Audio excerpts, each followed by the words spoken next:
अस्सलाम वालेकुम गाइस, उम्मीद है कि आप सब खैरियत से होंगे।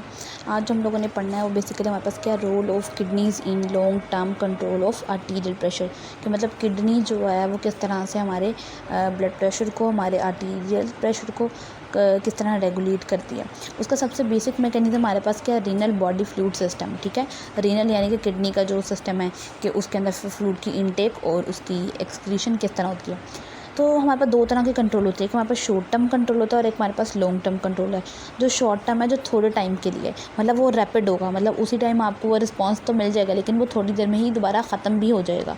ठीक है, मतलब उस टाइम तो आपको वो रैपिड आपकी जो भी रिक्वायरमेंट है उसको पूरा कर देगा, लेकिन वो ज़्यादा टाइम के लिए नहीं होगा। तो वो उसके लिए आपका नर्वस सिस्टम यानी आपका ब्रेन जो है वो काम कर रहा होता है। लेकिन अगर आपको लॉन्ग टर्म चाहिए, मतलब आपको ज़्यादा टाइम के लिए चाहिए कि आप चाहते हैं कि कुछ अरसे तक, कुछ टाइम पीरियड तक वो मेंटेन रहे उस रेगुलेशन का इफेक्ट, तो वो आपको फिर आपको किडनी या आपका रीनल बॉडी फ्लूइड आपको देता है। ठीक है, लेट्स सपोज करें कि आपका आर्टीरियल प्रेशर यानी आपके आर्टरीज़ के अंदर ब्लड का प्रेशर ज़्यादा हुआ।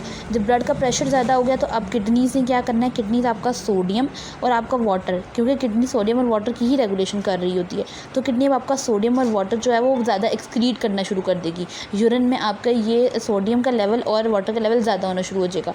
यानी अगर सोडियम एक्सक्रीट होता है तो हम उसको कहते हैं प्रेशर नेट्यूराइसिस, और अगर वाटर का लेवल ज़्यादा होता है तो हम उसको कहते हैं प्रेशर डायोराइसिस। ठीक है, अब देखें, क्योंकि मैंने आपको जैसे बताया कि वाटर जो है और सोडियम जो है उनकी एक्सक्रीशन यूरिन में ज़्यादा हो गई। एक्सक्रीशन यूरिन में ज़्यादा हो गई, इसका मतलब बॉडी के एक्स्ट्रा सेलुलर फ्लूइड में कमी आ गई और ब्लड के वॉल्यूम में। ठीक है, ये दो चीज़ों में आपके अब कमी आ चुकी हुई है। तो इनको बैलेंस करने के लिए, इनको बैलेंस अब कैसे करते हैं, इनको बैलेंस करने के लिए क्या होगा कि आपके अगर पेशेंट जो है जिसके साथ ये मामला हो रहा है वो अब वाटर ज़्यादा इंटेक करे, ठीक है, या ऐसी चीज़ें ले जिसमें सोडियम की क्वांटिटी ज़्यादा है, ताकि उसका ब्लड वॉल्यूम जो है उसका वो नॉर्मल पे आ जाए, नॉर्मल पे शिफ्ट हो जाए। ठीक है, लेकिन इसमें ये नहीं है कि जैसे अगर एकदम आपका ये न्यूट्रिसिस या डायरोसिस हुआ, आपका एक्सक्रीशन ज़्यादा हो गई, तो ये नहीं होगा कि एकदम से ही आपका ये आपने अगर इनटेक लिया वाटर का तो वो नॉर्मल पे आ गया, ऐसे नहीं होता।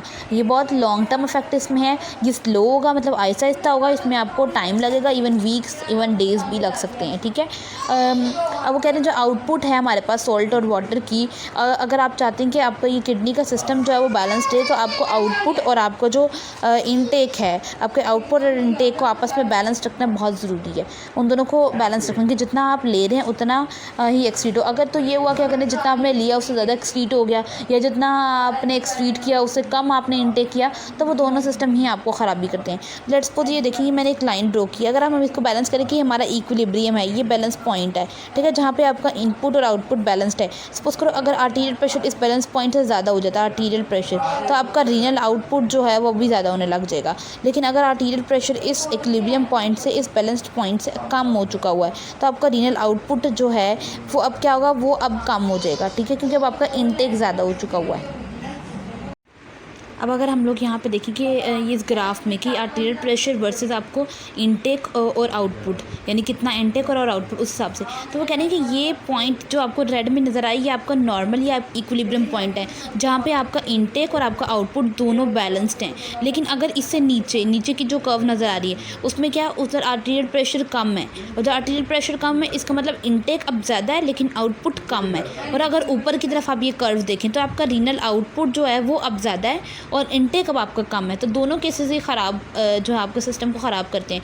तो और ये जब तक क्या है कि ये उस वक्त तक स्वीट होता रहेगा जब तक ये नॉर्मल पॉइंट तक नहीं पहुंचेगा, फिर ये उस वक्त तक बढ़ता जाएगा जब तक ये नॉर्मल पॉइंट तक नहीं बढ़ेगा। दोनों को ही आपको मेंटेन करना है। अब आप ये दूसरी एक कर्व देख रहे हैं, वो कह रहे हैं कि जब ये क्या होता है कि रीनल आउटपुट बढ़ रहा होता है, आपकी एक्सक्रीशन कॉन्टीन्यूसली होती जा रही है, आपका सोडियम और आपका वाटर लेवल बॉडी में कम होता जा रहा है क्योंकि वो यूरिन में उनकी एक्सक्रीशन ज़्यादा हो रही है। तो अब आपका 50 पे था ना नॉर्मल, आपका 3 टाइम्स बढ़ जाएगा, 3 टाइम्स बढ़ जाएगा। तो यहाँ पे आप देखो ये 150 पे पहुँच गया है, प्रेशर इतना बढ़ गया कि अब वो 150 तक पहुँच चुका है।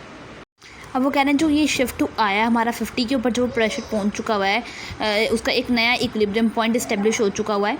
ये जो इतना प्रेशर के अंदर इंक्रीज़ है कि मतलब हमारी सॉल्ट और हमारी वाटर की इनटेक भी अब अगर ज़्यादा होने लगी है और आपका आर्टीरियल प्रेशर भी बढ़ चुका है, तो हमारे पास इनको कंट्रोल करने के लिए कुछ हार्मोनल मेकेनिज़म्स हैं।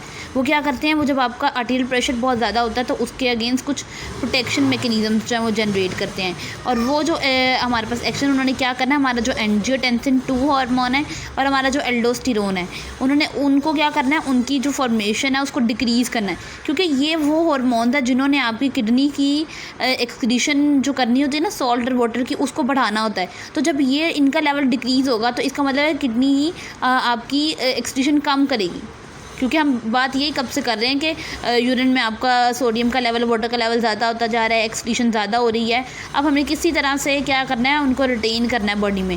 तो ये दो हार्मोन जब कम होंगे, इनको डिक्रीज़ करेंगे, तो अब आपकी एक्सक्रीशन सॉल्ट की कम हो जाएगी, जिससे अब आपकी रीनल आउटपुट की कर्व जो है वो बहुत स्टीप आएगी। ठीक है, इस पैराग्राफ में आपको उन्होंने बताया कि जो आपकी जो टोटल पेरिफेरल रेजिस्टेंस है, यानी कि वो उस वक्त तक उसका कोई इफेक्ट नहीं होगा जब तक आपका रेनल फंक्शन क्या है वो चेंज नहीं हो रहा, या आपका आर्टीरियल प्रेशर चेंज नहीं हो रहा। मतलब खाली रेजिस्टेंस बनाने से कुछ भी नहीं होता, ना ही खाली आर्टीरियल प्रेशर बनाने से कुछ नहीं होता। इन दोनों का साइमल्टेनियसली एक दूसरे के साथ इफेक्ट है। मतलब अगर रेजिस्टेंस ज़्यादा है और अब प्रेशर ज़्यादा है, फिर दोनों मिलकर कुछ काम करेंगे। इस तरह अगर रेजिस्टेंस कम है और प्रेशर कम है, फिर इन दोनों का कोई इफेक्ट होगा। सिंगल एक चीज़ के बढ़ाने से हम दूसरी चीज़ का कोई इफेक्ट नहीं कर सकते। इसमें आपको ना उन्होंने कुछ रीजंस बताए हैं या कुछ फैक्टर्स बताए हैं कि किन किन फैक्टर्स की वजह से आपका आर्टीरियल प्रेशर जो इंक्रीज़ होता है। सबसे पहले जब आपका एक्स्ट्रा सेलुलर फ्लूइड ज़्यादा हो गया, आपका ब्लड वॉल्यूम ज़्यादा हो गया, फिर आपका सर्कुलेटरी फिलिंग प्रेशर, ठीक है, वो ज़्यादा होगा। वीनस रिटर्न, जितना बॉडी को वापस मिलता है जो रिटर्न होता है, कार्डिक आउटपुट ज़्यादा हो गई है, आपका आर्टीरियल प्रेशर ज़्यादा, ये सब आपके ब्लड प्रेशर को इंक्रीज़ करने का अफेक्ट करते हैं। ठीक है, यानी कि जब कार्डिक आउटपुट ज़्यादा, तो इसका मतलब क्या है कि वेजो कंस्ट्रिक्शन होती है। वेजो कंस्ट्रिक्शन क्योंकि किसी तरह बॉडी ने कंट्रोल करना है, और बॉडी किस प्रोसेस के ज़रिए से आपके प्रेशर को कम करने की कोशिश करेगी, वो आपकी ऑटो रेगुलेशन होती है। ऑटो रेगुलेशन में क्या है कि जैसे ही प्रेशर ज़्यादा हुआ उसने आपकी पेरिफेरल रेजिस्टेंस को रेस किया, पेरिफेरल रेजिस्टेंस ज़्यादा हुई तो आपकी वेजो कंस्ट्रक्शन करवाना शुरू कर देगी।